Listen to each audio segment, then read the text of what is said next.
Okay, so when was the last time you actually played Resident Evil Village? When it came out. When it came out? Oof, that was back in 2021 May, wasn't it? Around about that. To be honest, I was the same for it. Yeah, I did go to replay it again, but I never got around to it. And then, like I said, it's been fucking 2 years since it came out already, which seems crazy. But I do need to play it. I'll probably replay it again on easy before the DLC drops, just so I can refresh myself on what happened. As that comes out in was it the 27th or something? 24th? Just have a look right now. I know it's relatively soon. 28th of October. Okay, so yeah, close enough.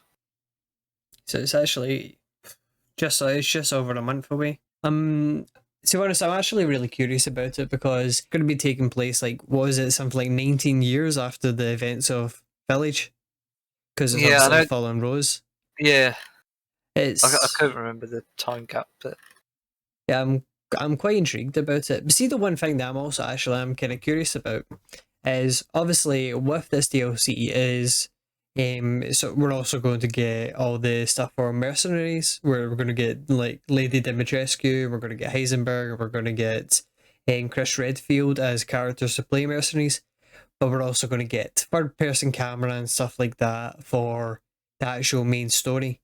But the thing I'm kind of curious is, do you think they'll end up releasing a first person version of the DLC? Because they say the DLC is going to be third person, and if not, would you say there's potential people will be able to mod it since the framework is already there? Yeah, people will be able to mod it in. I mean, I doubt Capcom will unless there's a big enough demand for it. Mm-hmm. If people play it and they want it, obviously we don't even know what the DLC is like yet. But if it's something that people want, then yeah, I don't see why they might do it. But I wouldn't be surprised if they don't. I think to be honest, if they do it, like I do agree with you in what you're saying, that they'll do it if there's a great demand for it. But the reason why if they do it, I believe it would take a while just due to the fact of I was hearing some details about them and it could be wrong, but when they were explaining obviously changing the perspective in the main game, they were basically making it seem like they had to change some pieces around, like obviously enemy placement, stuff like that, so they can kind of keep up the horror elements. Because obviously with third person, it's a bit, different camera view, stuff's not going to, like jump up in your face and stuff like that. Yeah. Because it could be like the ones, like obviously you get a few jump scares, like intended jump scares. Like something appears in front of the window. So could be doing that. But I'm looking forward to the DLC, but enough of the DLC. I think that we should actually talk about the thing that is out right now and we have played, and that is the actual main story. So before we go into the story, what is your overall opinion of Village? Do you like it? Do you hate it? Do you think it's alright? Is it the best Resident Evil in existence, or is it, the second best? What would you say? I'm not entirely sure where I would rate it in the series, but I did enjoy it a lot more than 7, which I've already mentioned to you about the fact that I'm not the biggest fan of Resident Evil 7. But I'll save that for another podcast. Yeah. I do like how it went back to a bit more of the action-y side of things. I don't mind the pure horror elements of like 7, but I do miss the heavy action parts as well. Mm-hmm. Just with it being in first person as well. But in terms of rating it in the series, I really don't know where I'd put it. So the ones I've played, I'd say it's probably in the top 5. That's a good score. Games. That is a good ranking kind of thing, because there is a lot of Resi games, so there is. I don't know. I'd have to think about that for potentially another pod in terms of ranking them, but it's hard to fully decide. I mean, there's still a few I need to play, but yeah. How about you? Yeah, well, for me to kind of like, I do agree with you. I feel like it is a good idea that they've started to go a bit more action orientated rather than just pure horror where they went with Resi 7. Because don't get me wrong, I do have a little bit more of a different opinion of Resi 7. I actually did enjoy it more than you, as you know. But I do feel like they went in the right direction with the horror aspect of it, like bringing it back to the roots. It is meant to be a horror game rather than Resi 6 where it's just pure action. But there was a few shortcomings of Resi 7, which I won't go into too great detail, but one of the main aspects were the lack of enemy variation, where it just, at the start, nice horror and everything and all that, you're really gripped in it, but then it starts to get too samey and it's really taking you out of it, and you're just like, I really want to change the pace, but they changed that with Resi 8. Well, there is some similarities in enemies, whereas in like you've obviously got the kind of zombie characters in like the castle, but the Lycans are similar, but they do have different kind of movement patterns and stuff like that and how they react. So I think it is a nice little blend. I think they're onto a more kind of winning formula for the series, because in my opinion they've managed to capture the horror aspect they were going for in Resi 7 with, especially with House Beneviento, whatever it is. Yeah. One with the big baby bit. They've done that there, and the action, they've kept it nice and crisp, where it feels like Ethan Winters is more competent now, because obviously it mentions in the story he's received a bit more training and stuff like that. So it actually feels like, well, you're not being punished, in how you move, how you aim. But what I'm trying to say is it's good that they've got a nice little blend of horror and action. For me, I'm not 100% sure where I would put it in the series. It would be probably in my top 3, maybe top 5. More swayed to the top 5 because I loved like the original Resi 2 and Resi 3.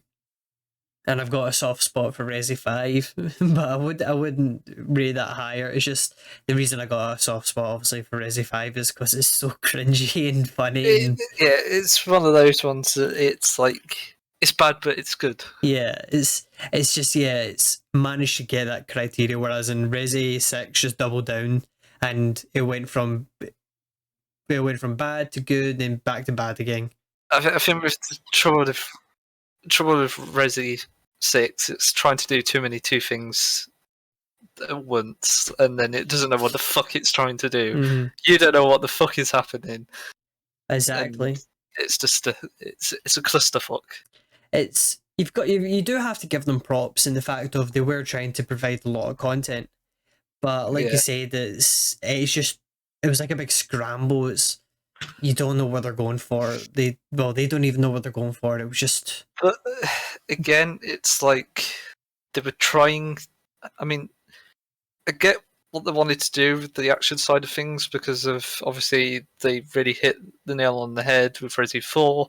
Apart from the controls, they leaned too much into the action side of things, and then totally forgot about the horror elements, which is fucking main staple of the series after the first game, but it's gone completely out the window. I mean, you could say that for even most of Resi 5 as well. Mm-hmm. I mean, it's not really any scary moments in it. Yeah, the only thing that's kind of horror aspect of Resi 5 is horror-esque kind of like models and stuff like that. Where it's obviously got, like tentacles coming out of their mouth and stuff like that. It's kind of like body horror, kind of, lack of a better term. But it's stuff that we've seen in a lot of stuff where is it horror? Like, you can class it as a horror, genre, but you wouldn't call it a horror, if you get what I mean. Like, you wouldn't put up with like Outlast and stuff like that kind of horror setting. You're just like saying like, oh yeah, it's got horror elements to it. but it's not a horror game, it's an action game. Yeah. Just okay. Now now we've gone off subject. Let's go back to Resi 8. Yeah. The one thing that I'd wish they would do about the newer installments is, please, for the love of fucking God, give me the option to change the FOV. Please, Capcom, please. Oh, you never know, this is something that could be implemented in Resi 9.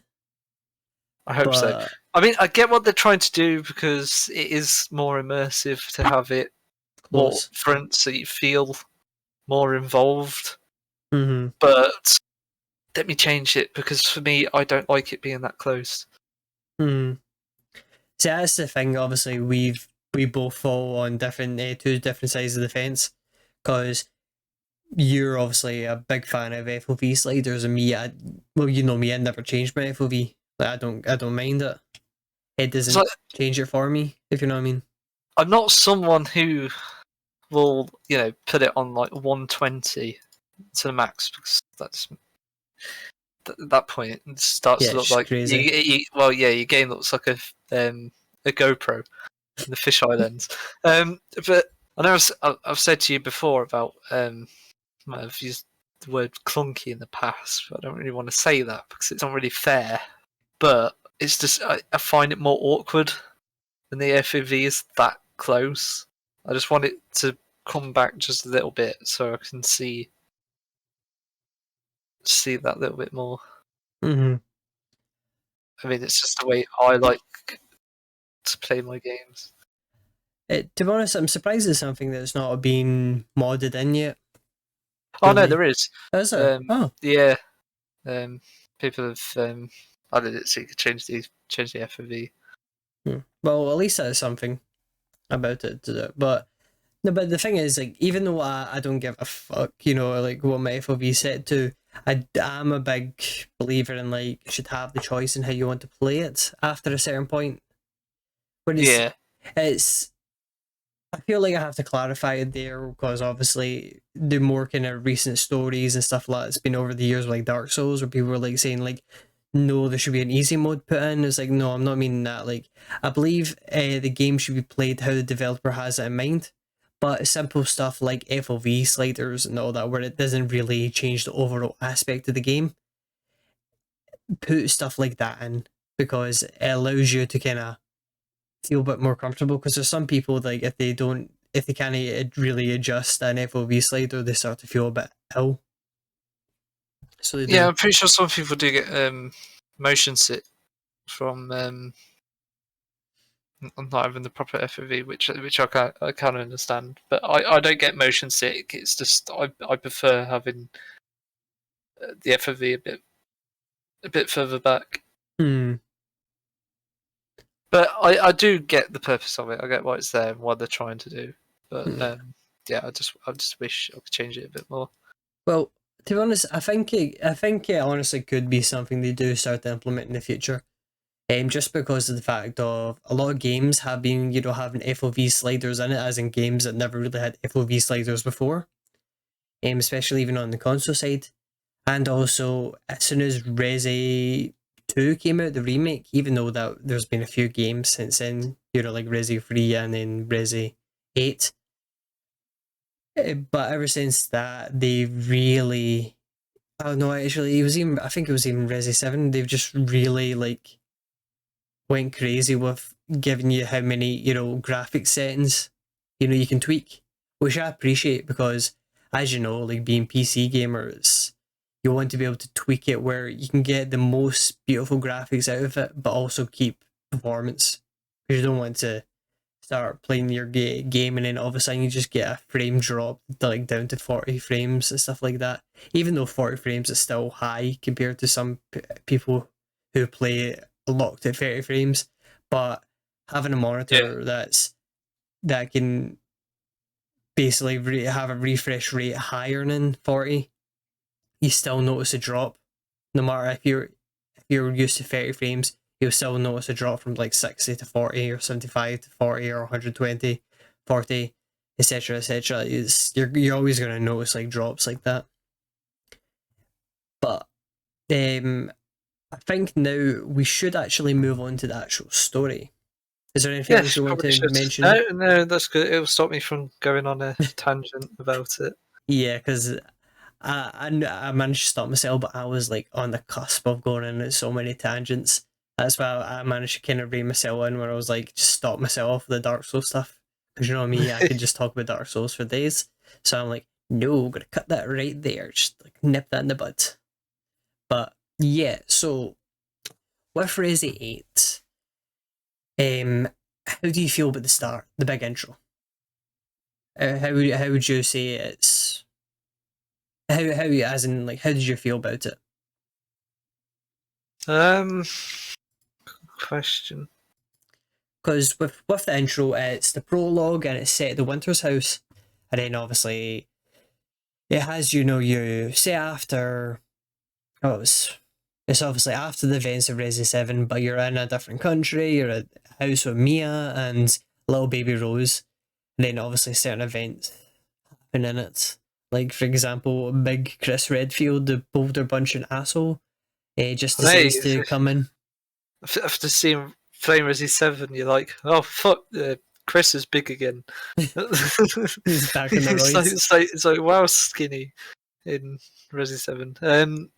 But no, I mean, the intro's all right. It gets you in the mood. From what I can remember. Um, but I think we all knew that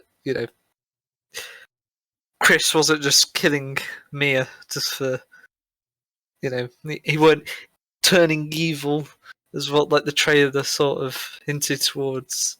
So I thought there must have been something behind it, which most Definitely. people did.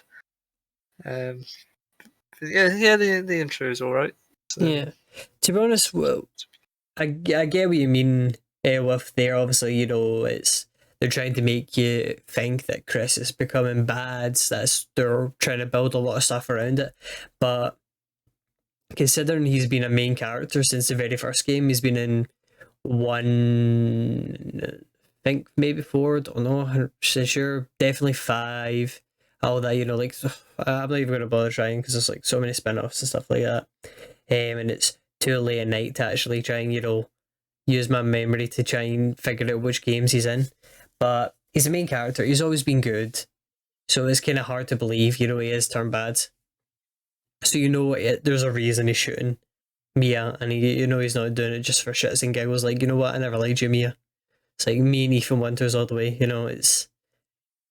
It's got to be something to it. But for me, I did like it in the sense of I never thought it was evil, but I was intrigued. Yeah, Like as in what is happening, because it's like, did he really just shoot and kill Mia? Because obviously, at that point you do think it's Mia, so you're just like, what's happening? Why are you shooting him? Why are you taking me hostage? Why are you taking Rose away? There's like so many different stuff at play, and I feel it's a nice kind of set piece, and like you were saying there, is it gets you hooked, gets you intrigued. It's a nice little pull into the game. it should do for the intro. But the arrival of like the village when you actually get into it, once the car crash happens, that's my favourite part of the intro, like the introduction, I suppose, because I like the slow build up towards it. I mean, you know exactly what's fucking coming. With you're going to bump into one of the Lycans at some point. But I like the build up to it and the slow pace of it. Oh, definitely, because when as soon as that car crash happens and you're walking up the snowy path and everything, just trying to, head in one direction, really, try and get out, you're wanting to find, where Rose is. And you just come Yeah, up to that top and you just see Castle Demetrescu. And right. Yeah, it's beautiful, but and then also scary and all that, at the same time. You're just like, what is this? It's intimidating. then you get into the village, you get into the house, and you meet. I can't recall the guy's name, but one of the villagers for the first time. And then you get introduced to that, and it's I like the whole intro. I think it's perfectly paced.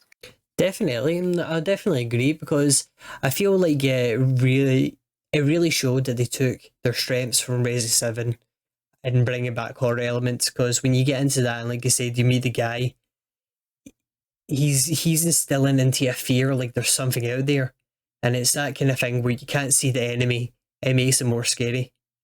And the fact of he just gets ripped away, like that, and then obviously you fall under and then get your fingers bit off. It's kind of like, oh fuck, here we go, like making it seem like these are really dangerous creatures, Yeah, and and then it obviously they starts are.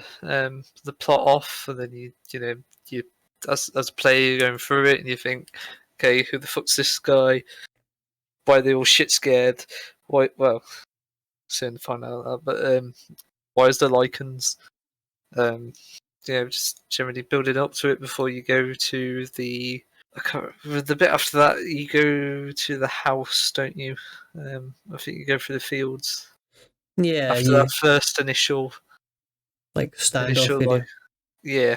Yeah, definitely, because Get introduced to all those, and you have the rest of the intro.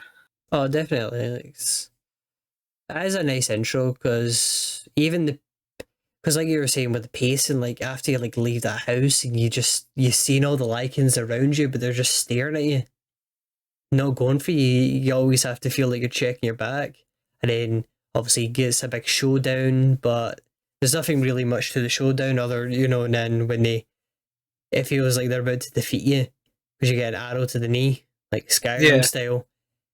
It's they go away and you're just kind of like, oh, it's a breath of fresh air, and then you meet the old hag.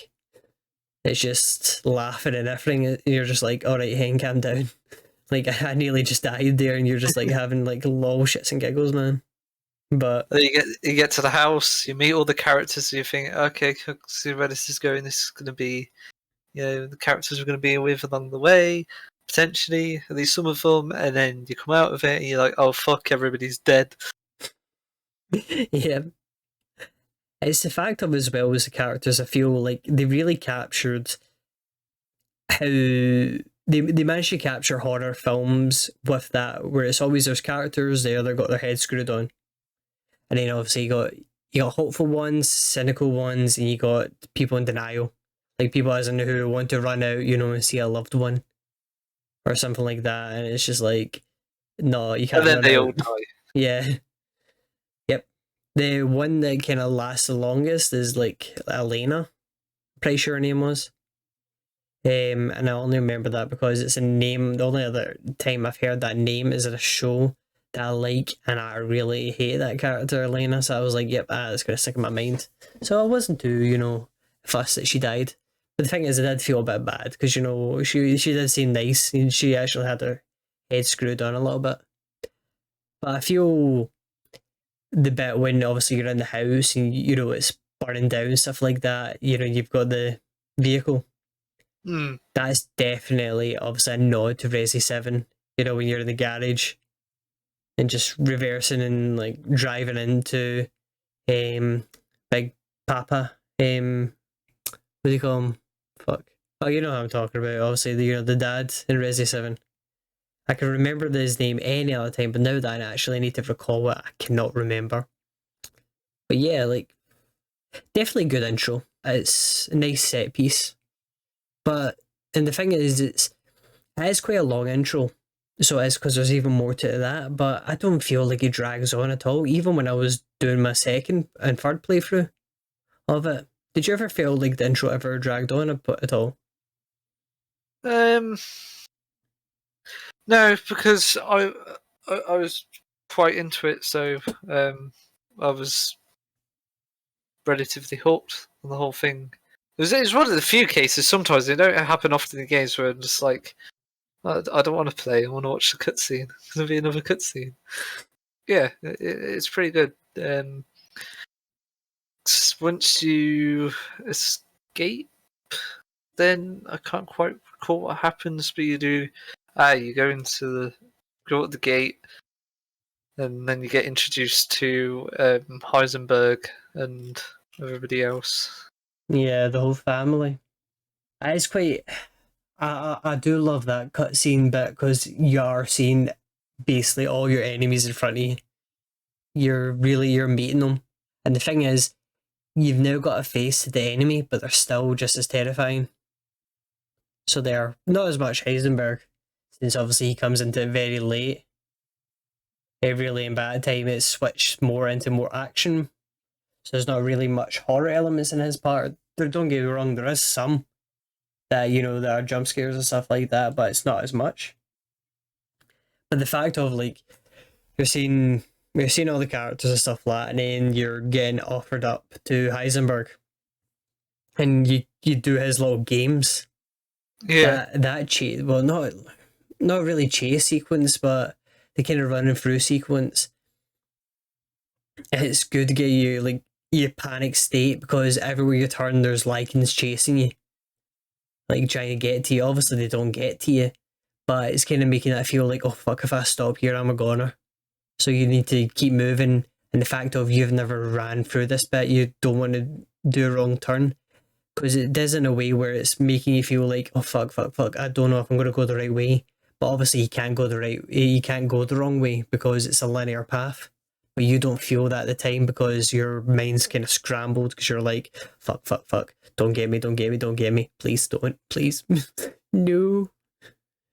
yeah. That initial section took me ages because I was like, "What the fuck am I supposed to do?" But you just have to end up surviving long enough. When you get introduced to Heisenberg, I genuinely thought it was Troy Baker who voiced him, but it's not. Voice actors sound fairly similar. Mm, It's Neil someone. I can't remember his surname. Who near gonna. voices him? But yeah. Anyway, Yeah, it's a really good bit, and I love it. The fact of how you get away is they underestimate you in the sense of they thought you were dead, but they didn't realize you snuck into a wee hole and hid there. Well, everyone kind of left basically because they thought you died in the trap. But then after that, it's when you start to move on to the next part of the game, which is Castle Dimitrescu, where you walk up and meet a certain individual. Hey, what is the guy called again? The merchant? the Duke. The Duke, yes. How do you feel about the Duke? Do you think he's good?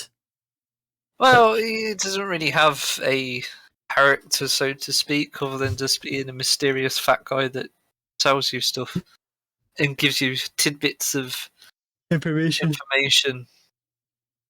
But I can't really quite remember if there's any like lore aspects of if he is supposed to represent anything. But I can't honestly can't remember. Just nice to be able to spend your upgrade points after you go.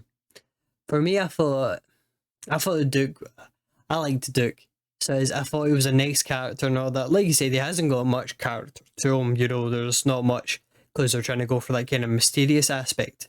But I like how he's a little nods to the merchant in Resi 4, and obviously it mentions that basically the guy in Resi 4, the merchant, is a friend of him. I just thought that was good, and I thought Duke, what they did well with Duke in the fact of he's I feel he's necessary. Like if you took Duke out of him, and just replace him with like a speechless merchant that just gives you stuff, it wouldn't go well because it's nice, good like little filler of information, and like give an idea what you have to do. I always just love it how he is a rather large guy, but he somehow just appears in random places you never expect.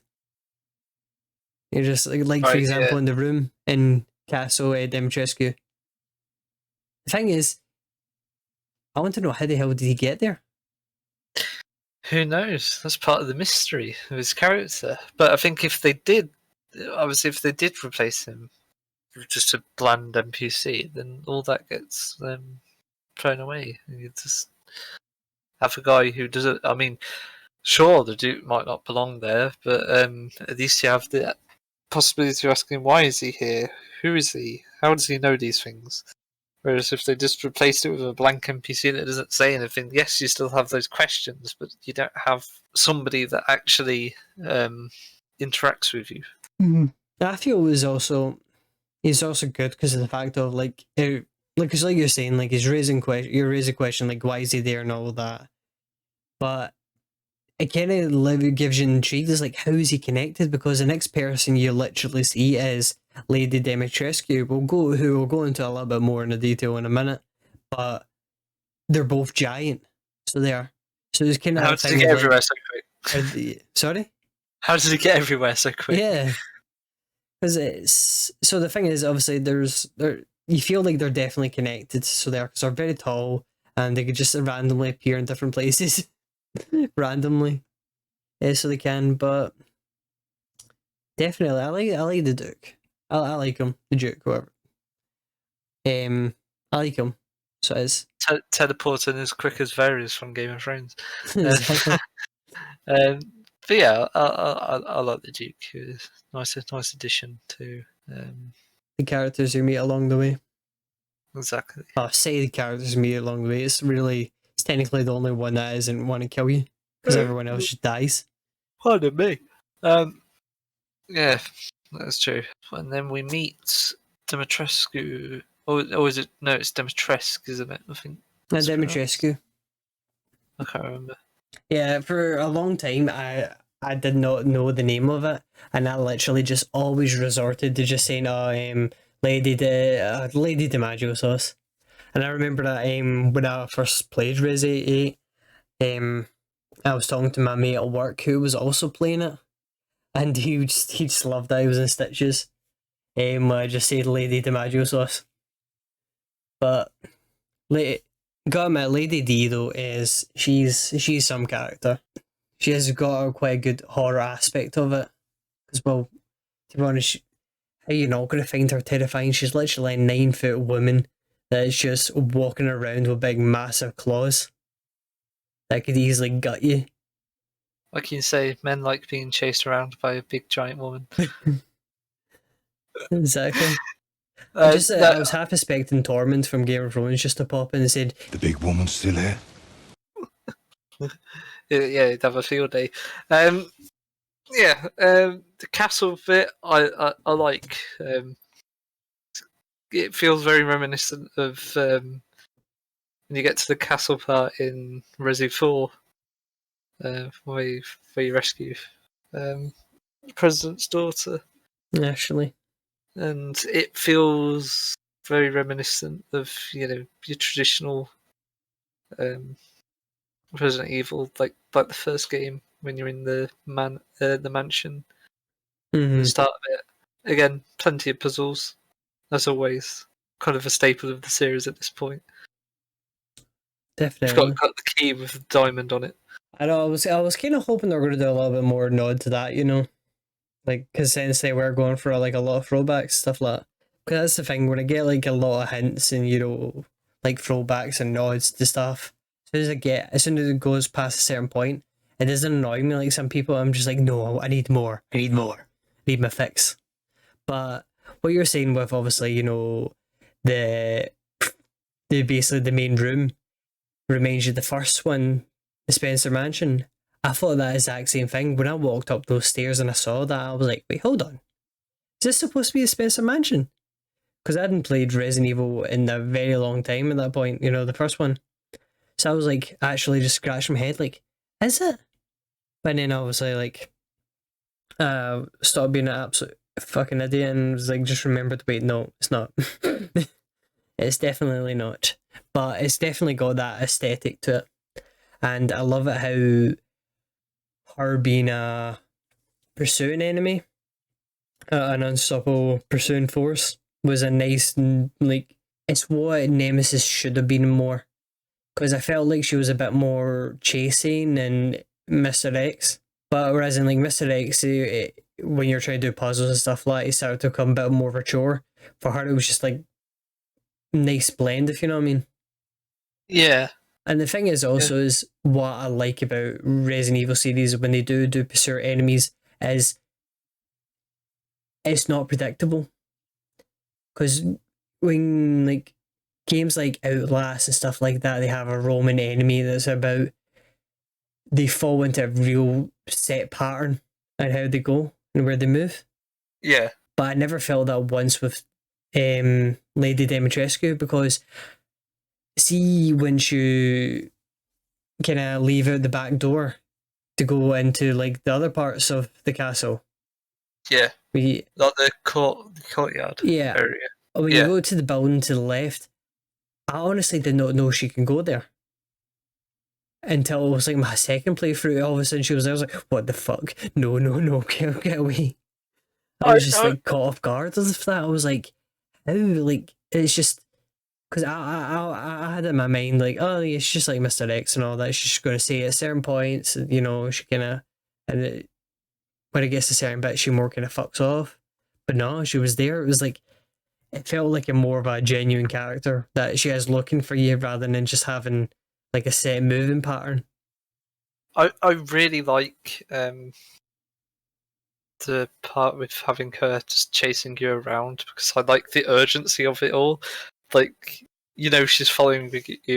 You know, you're just about to get to the next area where, you know, she probably won't be able to follow you. You could hear her coming. You're trying to get the puzzle sorted and get through the door whilst she's coming right behind you. You get that feeling of panic, and it's a matter of urgency. Hmm. And obviously, it works great for a horror game. And Which goes yeah, without saying, but and that also I really element. like that. Sorry. I say I really like it. Oh, definitely same. Because I also like how the element of her really kind of transfers over to her daughters. How do you feel about her daughters? Okay, they just serve. They're just there just to serve as plot devices, just so you can kill them and get the items off them that you need.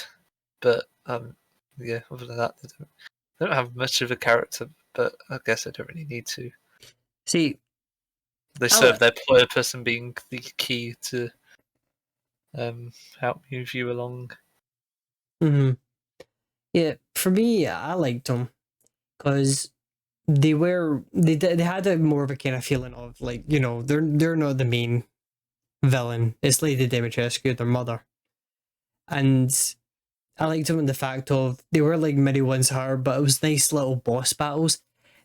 It's not groundbreaking boss battles, like it's easy, you know, it's Most of it nothing is there. just getting them into the light and then just shooting them. But it's a nice little fun, you know, little mix up. So as I feel, and it's always like as soon as you defeat one, you move on to a kind of new part of the castle, and then obviously because like one of them is as soon as you kill them, it's like you get to go outside and that. But I was honestly surprised in how short the castle sequence was. I know, I was expecting it to be longer, but I'm sort of glad it wasn't any longer. Hmm. Because I didn't want to be stuck in that part for ages. Hmm. So I did want to see the rest of it. But I do think it could have probably done with being a bit longer than what it was, because it felt like... I mean, it felt like in the trailers that Lady D was going to have, a bit more of a heavy role Rather than just in being it the than first what she boss. did, than being the first boss, and she only really spent like an hour with her. An hour and a half. And then her boss battle was alright. Just more of a pain, really, and then nothing to fight. I'm pretty sure do you fight with a sniper rifle? I can't remember. Yeah, by that time you get a sniper, but you don't have to use it. But there is aspects So of her boss fight where she's flying about, yeah, so it it's does like help to have a wee sniper. she's normal, and then all of a sudden she's a giant fucking bat, and you're like, ah. I know, I was getting Dark Souls vibes a bit. Because I don't know why she reminded me of the Gaping Dragon from Dark Souls 1. But with the whole castle sequence, I felt was too short. But I do agree with the fact of I didn't want it to drag on too long. But I felt like it was too short because I'm pretty sure, because I was streaming it, and I'm pretty sure I only streamed for 2 hours. and that Yeah. that counts the start of the game. And I was going at a nice slow pace because I was wanting to, take in the story, get immersed in the game. And by the end of that 2 hours was done, I had killed her. So it was, I felt it was quite short. But to be honest, it's better to be wanting more than an aspect of a game overstaying its welcome, though. Because technically that is something they can touch on in the DLC. I don't know where the DLC is going to, be set. Because it's saying something like, it's basically her origin story and all that, lack of a better term. Where she's going to, the kind of start of, what basically caused her to be supernatural. I can't remember. It's been over a year since I played it. But I do wish the castle sequence was a bit longer. I feel like I would have been more happy if by the time I streamed for 4 hours, I was leaving the castle, not 2 hours. Because to be honest, the castle's big, but small. Yeah. Because it feels like it's big, but after you've been through all the aspects of it, it's really small. Yeah, there's not a lot to it. Because I feel like did you ever play the demo for Resident Evil 8? I didn't. I just waited until it came out. See, because I played the demo, and the demo starts different. That you're basically playing a character that's not Ethan Winters. You're playing as one of the people that was trapped in the jail cells. And with that there, just that short sequence, it felt like the castle was big. Like, you could honestly expect to be there the whole game. Or if not, it'd be like the police station in Resident Evil 2 remake, where you find yourself coming back to it. Yeah. Obviously leaving it, but then come back to it before you leave it again. But the castle you'd never go back to, which I was quite surprised with. I was expecting to go back to it. Because, like you said earlier, Lady Dimitrescu, you think she's going to be one of the big bads, if not the big bad of the thing, because that's how the trailers are made. So when you do kill her, even though you see her disintegrate, there's part of you thinking, like, she's going to come back. Because surely that can't be it. Yeah. But I feel like it was a kind of waste of a character. But the thing is, though, is there is a silver lining, I feel, in their marketing. Because he says because they're focusing on Lady Dimitrescu. I felt that it really helped keep hidden a surprise some of the other, lords. I think they're called, they're referred to as like 4 lords, aren't they? Yeah. Yeah, it's like, because the only other one you really see is Heisenberg. So you do technically, in the marketing. That's true, yeah. Because you do Yeah, see, I like, can't remember if you see the others. you see Mordu, whatever his name is, like, in his, fish form. You do, but as in, like, a little glimpse and stuff like that. You don't think it's, an actual lord or anything like that. You just think it's a big, creature. Big fish. Technically, it is, yeah, it's just a big prawn. But definitely, castle was good. So it was. But after the castle, though, we get to go back to the village again. It's the second visit. I can't remember what makes the second visit unique, because I do know you come back in to obviously the village, and it was that bit initially where you're walking about the village and you see it locked, but now Duke's there. Yeah. And then this is about where it feels like it can, split into multiple paths, like, like, lack of a better term, Dark Souls. You can go whatever lord you want, but you're really, I'm pretty sure it is, you're kind of forced into going, the next one is House Beneviento, wherever it is. I haven't got much to say on the village aspect of it. I do have some, but it's more kind of layer points of it. Because the village, I feel it's a good return area. Like, kind of hub, even though it technically isn't a hub. Yeah. Because it does have nice little changes, but I don't feel it's really noteworthy to really say a lot about it. What about you? What do you think about the village? No, not for the second part, you literally just go through it again until you get to means just to get to the next part Mm-hmm. of where you need to go, or you find something that unlocks the next part of the village, which you need to obviously progress. So, do you think we should just skip on to the next lord then? Okay, House Benedito. I remember this one very vividly because I've not played this over a year, but I can remember it very well because this was probably my most favourite part of the whole game because it was more horror focused. Yes, this is my second favourite area of the game. Hmm. My favourite being Heisenberg's factory, but I'll get into that when we get to it. Yeah. But But yeah. sorry, you go on. I was going to say, but yeah, with House Beneviento, I feel like a lot of people talk about House Beneviento, where obviously, it's the main thing we're going to be talking about, but I don't feel like a lot of people talk about the walk up to House Beneviento, whatever it's called.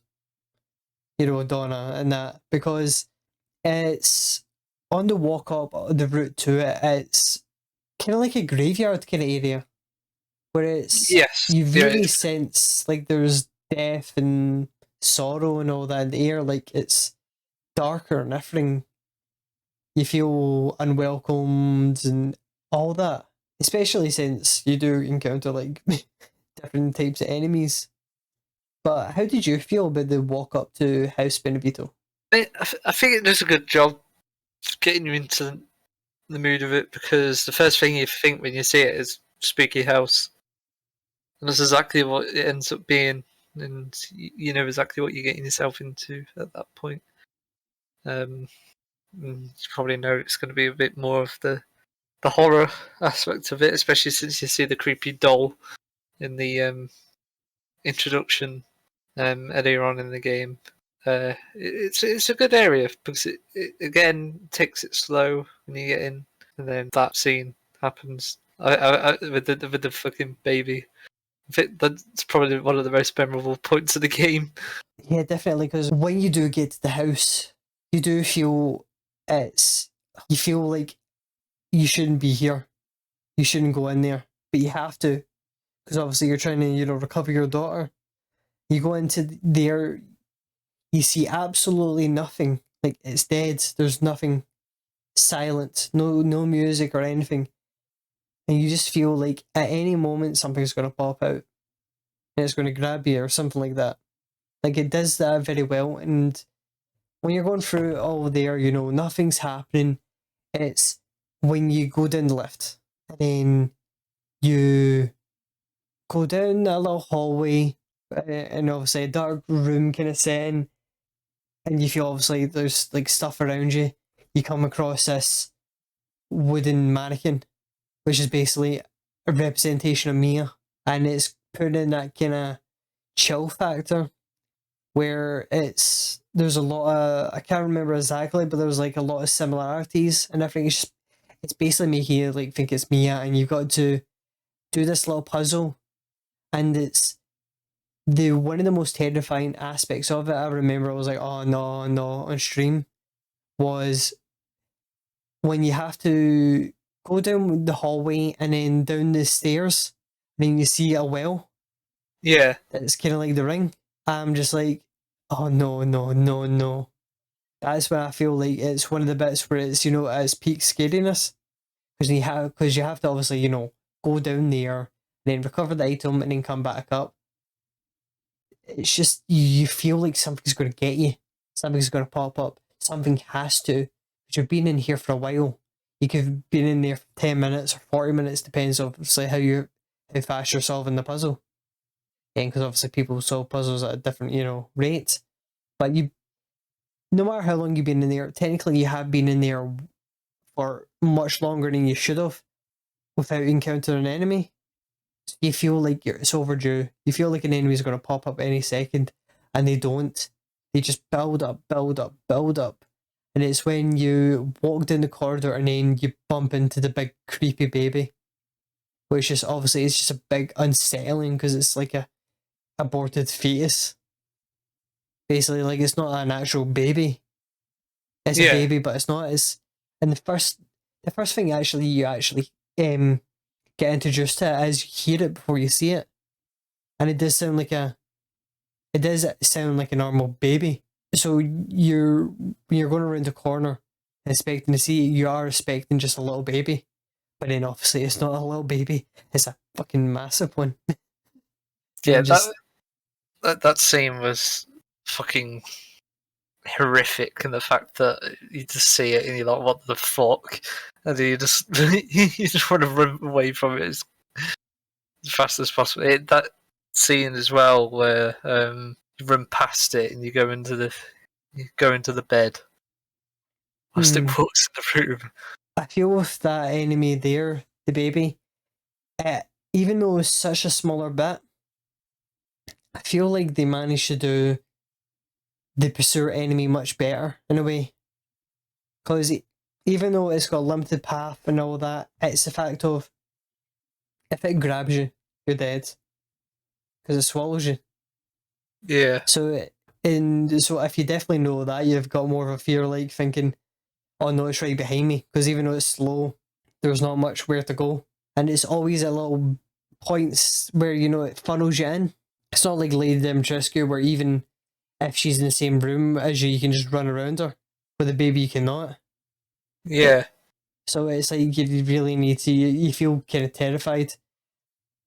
And you'd literally just get away. Because I think it's kind of more scripted that, see, as soon as you get into the lift, that it's near enough right behind you.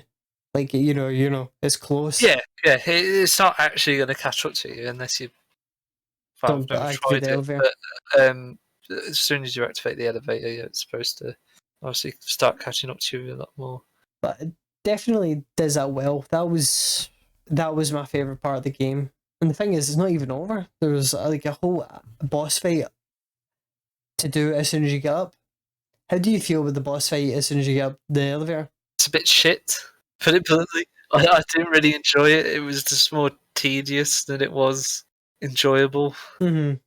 Yeah, I weren't a big fan of it. For me, I did enjoy it just because of the fact of it added a lot more kind of panicness, because obviously you have to find the doll and stab her. Yeah. It gets more, I will admit though, it does get more tedious the more playthroughs you do.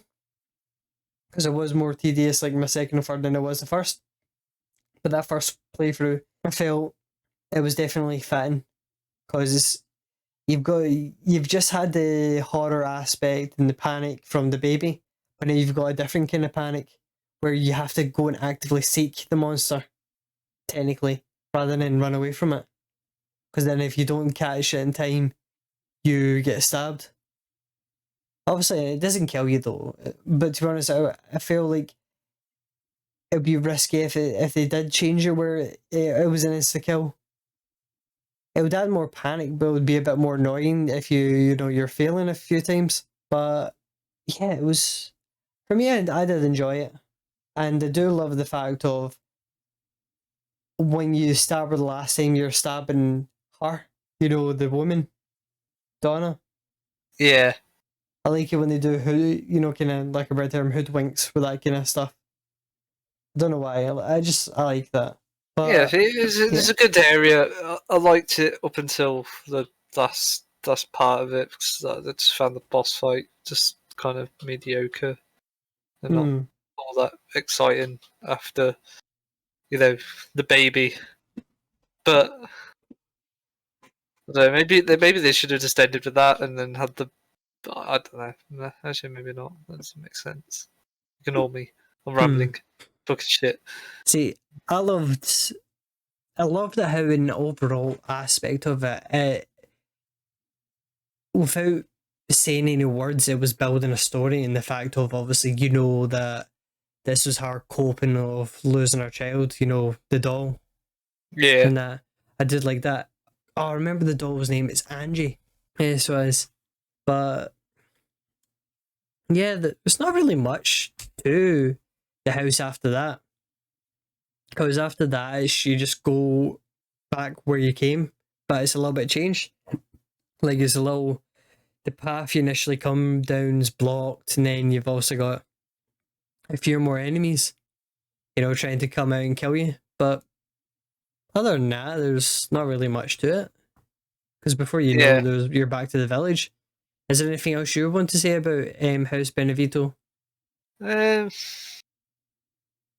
I think that's covered most of it from what I can remember. Like I said, I really like the beginning of it, leading up to obviously the baby, because there's a good few elements of, we still, as a player, trying to figure out what's going on, and you get little snippets of information until that happens. And then once it starts getting to the last boss fight, I didn't really enjoy that part of it, but it's still one of my favorite areas of the game, just because the atmosphere alone is really good. Yeah. Especially with all the dark corridors. Mm. When you start to get exploring those. See, I feel it was my favorite bit is because it should have. It's what 7 should have been technically, because 7 did its horror aspect very well. Like it is, I would say 7's much more terrifying than Resident Evil 8 was, but it's just nothing stayed longer than it should have. So as it was just like every aspect, just a nice length for what it is. Yeah. It's kind of weird trying to compare, the pacing of one little segment of a game to a full game. But you get what I'm meaning, though. It's like nothing overstays its welcome. No aspect. Because, like, for Resident 7, the thing that really overstays its welcome with me is the mold, as in just being basic. Like, there was a little bit of variations in them, but they were just boring. The mold was the weakest point of Resident 7, so that's why I'm saying that. But yes, so definitely agree that we should split this up to 2-parter since it is getting late. Yes. Because I think we've been rambling on for about an hour and 10 minutes. Yeah, and we're still we're only halfway through. Yeah. And it's 1 o'clock in the morning. But yeah, so for all the people who have listened to this part, thank you very much for listening. Yes. Yeah, is there anything you want to say at all before I stop the recording, Will? Thanks for listening to us ramble. And I second that. Thanks for listening to us ramble, because I know that we can be a little bit rambly when we get more tired. And I know for me, for the fact of, I start to talk nonsense. And because the bit that I cut out that Halo Combat Evolved stream podcast, I was talking about a completely different level. But yeah, but enough of that, because I am literally just doing what I'm saying I don't want to do, and I am rambling. But to continue on what Will was saying, for those who have listened, thank you very much for listening. We very much appreciate it. We still do not have our question email set up yet. That is my fault. We will hopefully do it, but if anyone ever wants to get in contact with us, you can go to our social medias, where to be honest, I would recommend just going straight to our Instagram, because that's the one where we're a bit more active on. But if you want to speak to us live, we do stream on Twitch under the same name, 8-Bit Media. So, and to be honest, you'll probably end up seeing either playing just some game and just breaking it like we normally do. But Maybe. Enough of the plugging and enough of the rambling. Thank you for listening. We very much appreciate it, and we hope to see you the next episode. Thank you.